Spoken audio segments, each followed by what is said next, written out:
Hello students आज की class में हम डिस्कस करेंगे कि class 10th maths NCERT chapter number 7 that is coordinate geometry में क्वेश्चंस किस टाइप के आते हैं, कैसे उनको सॉल्व करते हैं। सो कोऑर्डिनेट ज्योमेट्री पढ़ने से पहले हमें ये पता होना चाहिए कि कोऑर्डिनेट्स किसे कहते हैं। कोऑर्डिनेट्स मीन्स आपने एक्सिस के बारे में पढ़ा होगा कि जब भी ग्राफ पेपर को हम शो करते हैं, ग्राफ पेपर में एक एक्सिस होती है और ये x dash axis, y axis and y dash axis. So कोई भी पॉइंट हम यहाँ पर लेते हैं और वो पॉइंट वाई एक्सिस से कितनी दूर है, that means distance move on x axis, and वो पॉइंट एक्स एक्सिस से कितनी दूर है, that means distance move on y axis. So बच्चों कोऑर्डिनेट को हम एक्स वाई के फॉर्म में लेते हैं। X distance move on x-axis, or we can say that distance from y-axis, and y is the distance move on y-axis or distance move from x-axis. So x is the abscissa and y is ordinate, and the combination of abscissa and ordinate is called as coordinate. So coordinate geometry में हमें coordinates के बारे में पढ़ना है। So NCERT class 10th में exercise जो आपकी 7.1 है उसमें हम लोगों ने डिस्टेंस फॉर्मूले को हमें पढ़ना है। डिस्टेंस फॉर्मूला क्या होता है? फॉर एग्जांपल अगर कोई दो कोऑर्डिनेट्स गिवन है, पहला कोऑर्डिनेट्स x1, y1 है, दूसरा कोऑर्डिनेट्स x2, y2 है, और उनके बीच की अगर डिस्टेंस फाइंड करनी है तो कैसे फाइंड करते हैं? उसके लिए डिस्टेंस का फॉर्मूला है।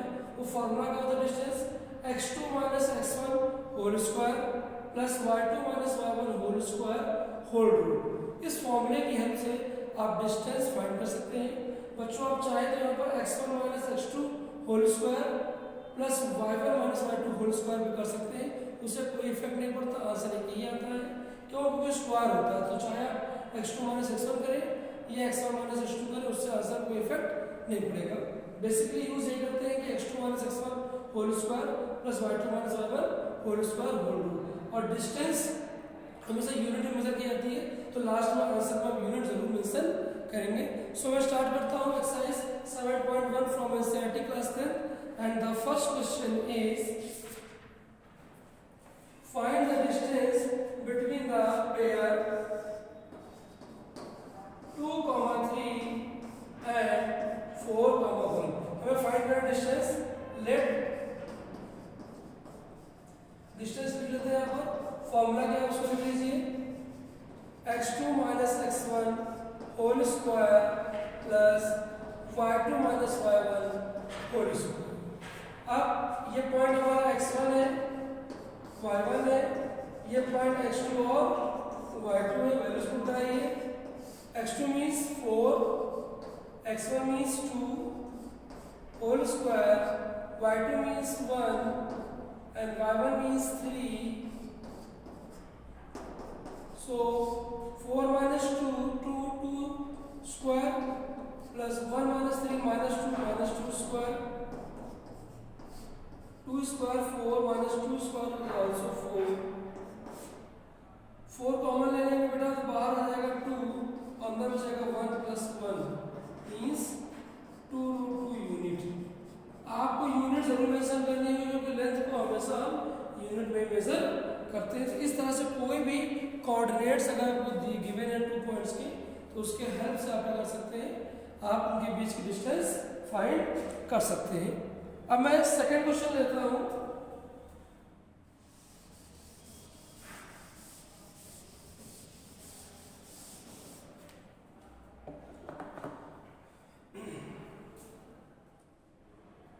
Second question is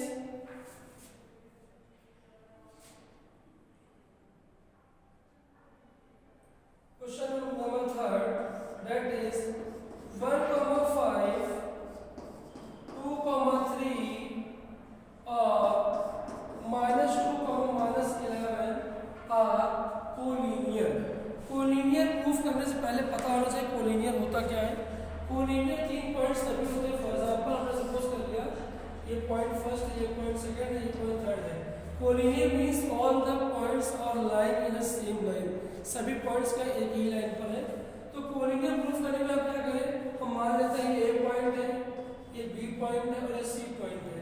सो अगर ए बी की डिस्टेंस प्लस बी सी की डिस्टेंस ये ए सी की डिस्टेंस के इक्वल आ गई, तभी क्या होगा, पॉइंट्स कोलिनियर होंगे, वरना नहीं होंगे। तो कोलिनियर प्रूफ करने के लिए आप क्या करेंगे, आप A B plus B C means A से बी तक की डिस्टेंस, बी से सी तक की डिस्टेंस फाइंड करके कंपेयर कराएंगे ए सी से, अगर इक्वल आएगी तभी वो कोलिनियर होंगे, वरना नहीं होंगे। तो सबसे पहले आप ए बी फाइंड करिए। हम मान ले रहे हैं ये पॉइंट हमारा ए है, ये पॉइंट बी है, ये पॉइंट सी है। So find out the distance of A B. So formula क्या होता है हमारे पास, x2 माइनस x1, x2 ये हुआ, x1 ये हुआ, plus y2 minus y1, y2 ये है, y1 ये है, 2 minus 1 minus square, 3 minus 5 minus 2 square means 1 plus 4, that means √5 unit. अब ऐसे ही आपको BC फाइंड करना होगा। अगर आप ऐसे BC निकालेंगे तो BC जब निकालेंगे तो ये आपका पॉइंट हो जाएगा x1 y1, ये पॉइंट हो जाएगा आपका x2 और y2। सो BC फाइंड करिए। BC के लिए x1 y1 ये होगा और x2 y2 ये होगा। सो x2 minus x1 means -2 minus 2 square plus -11 minus 3 -11 minus 3 square. So -2 minus 2, 4 minus 4 का square 16 and 11 plus 3 14 square 196। आप इसको ऐड कर लें। 11 minus 3 14 का स्क्वायर करेंगे, यहाँ पर 2 minus 2 4 का स्क्वायर करेंगे। सो 196 plus 16 2 and 1 and 2 212।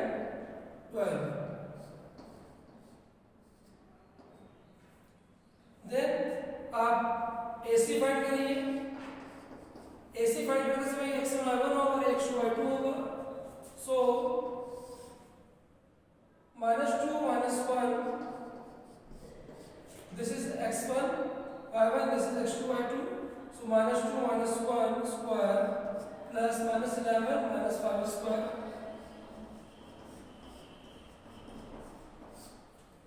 -2 minus 1 -3 square 9 and 11 plus 5 16 and 16 square is 256। so add this is 9 6 15, that is 265। So students, अब हमें देखना है कि हमें ये दिखाना होगा बेटा कि AB प्लस BC जो है वो CA के इक्वल आ रहा है। तो इसके लिए पहले हमें इसको फैक्टराइज करना होगा। फैक्टराइज करके हमें दिखाना होगा कि इसके इक्वल है या नहीं है। सो इसको फैक्टराइज कर लीजिए 265 को, 5 5 15 and 5 3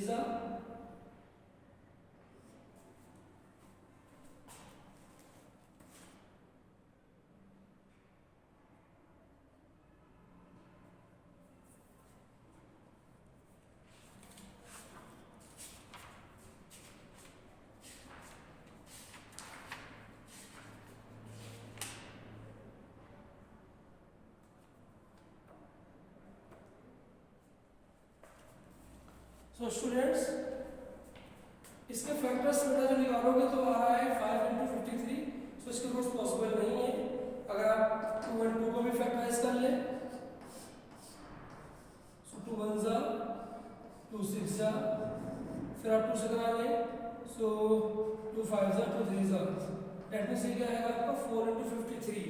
इसको आप कर सकते हैं 2√53 और ये बेटा आएगा 5 × 53। सो आप जब दिखाइए कि AB plus BC equals to AC। AB की लेंथ कितनी थी बेटा √15, BC कितना है 2√53 और AC कितना है √56। अब लिखेंगे लास्ट में क्या, since AB plus BC not equal to AC, so the points are not collinear. अगर पॉइंट्स कोलिनियर होंगे सो AB प्लस BC जो होगा वो AC के इक्वल आ जाएगा। अगर सम ऑफ द डिस्टेंस सेम नहीं आ रहा, डेट मींस पॉइंट्स कोलिनियर नहीं है।